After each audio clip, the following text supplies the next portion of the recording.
All right, so we're diving deep into Taiwanese finance today. Buckle up, because we've got mergers, Oh, yeah. regulations, digital assets, You name it. all ripped straight from Mark's Weekly Digest. Fresh off the press. It's going to be a wild ride. Absolutely. This is where it gets interesting. So first up, Hit me. Taishin Financial and Shinkong Financial are merging. Now we're talking. This is huge. Huge. We're talking about the birth of Taiwan's fourth largest financial holding company. Wow. That's going to turn some heads. That's an understatement. Yeah, This is a seismic shift.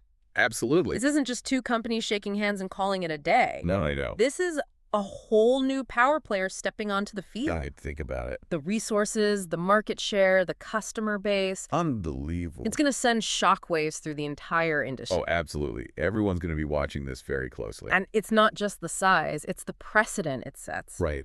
Because this is the first ever voluntary merger of its kind in Taiwan. Ever. Now that is significant. What are they seeing that others aren't? Exactly. Something shifted. What's the game plan here? It makes you wonder, are they anticipating something big, like a need for massive scale to compete on a global level? Could be. Or maybe Because this is a huge signal to every other player in the market.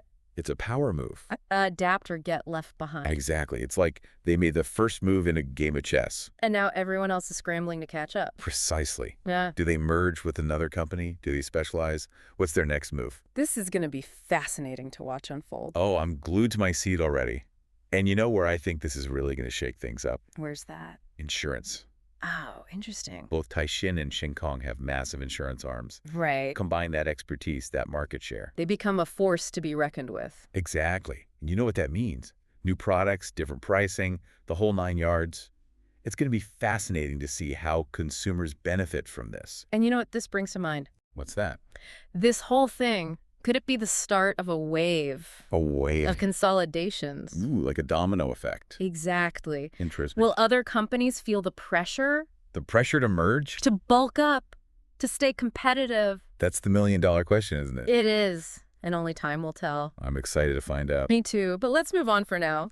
Speaking of big moves, Yes. let's talk housing market. Oh, always a hot topic. You said it, especially with the central bank stepping in like this. Right. You got to keep things interesting. They're tweaking the rules, particularly around inherited properties and people who need to relocate. Okay, yeah, I saw that. What's the deal with that? So, two big changes. Lay it on me. First, inherited homes. Yeah. They're not going to count towards loan limits anymore, Really? which is a pretty big deal if you inherit some property and want to buy your own place. Oh, absolutely. Especially these days. Gives you some breathing room. Exactly. Frees up some cash, makes things a little easier. Makes a lot of sense. Then the second thing, it's all about encouraging people to actually, move. Okay. If you've got a genuine need to relocate and you're willing to sell your current place within a year, Mm-hmm. they're going to sweeten the deal on your loan terms. Interesting. So they're trying to get things moving a bit. Exactly. More Yeah. fluidity, more transactions. Gotcha. Like, they're tackling a few things at once, right? Yeah, I see what you mean. You've got these inherited properties, they could be holding things back a bit, All right. and then just the bigger picture, keeping the market active and healthy. And hopefully preventing those price spikes. Exactly. Nobody wants that. It's interesting. I mean, will it actually make things more affordable? That's the million-dollar question, isn't it? It is. It's hard to say this early, but it shows they're paying attention. Oh, they're definitely watching. Trying to find that balance, Between Keeping things stable, but also allowing for growth. It's a tough needle to thread. It is. And speaking of a delicate dance, let's jump over to the world of digital assets. All right, let's do it. So everyone's talking about 2025 and crypto, right? Yeah, it's the year on everyone's mind. But Taiwan's not waiting around. No, they're not. They're putting their foot down when it comes to crypto custody services. They're setting the ground rules, that's for sure. It's all about clarity and security, right? Exactly. Making it crystal clear who can hold what and how they have to manage it all. No more Wild West. Right. Like, you'd think all this regulation might scare some players off. You think so, yeah. But it seems like the opposite is happening.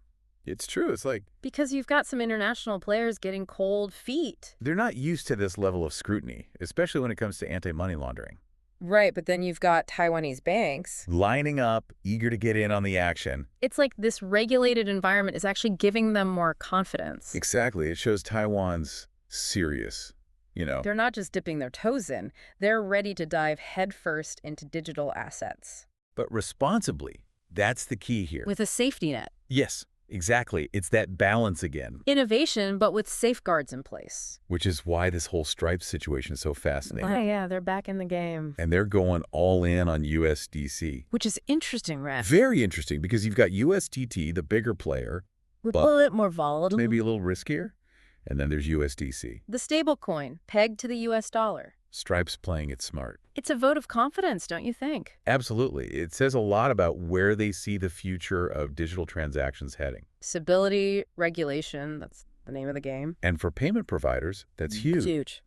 This could be a turning point, a real shift towards more regulated stablecoins across the board. So, to wrap it all up, Taiwan's financial scene, it's like a whirlwind of change. Absolutely. We've got this massive merger, potential power shifts, the central bank fine-tuning the housing market. And let's not forget, The digital asset space, it's like a whole other world. a world that's becoming more and more intertwined with the traditional financial system.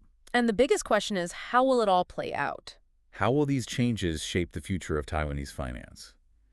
Will we see more mergers, more innovation, more regulation? I guess we'll have to wait and see.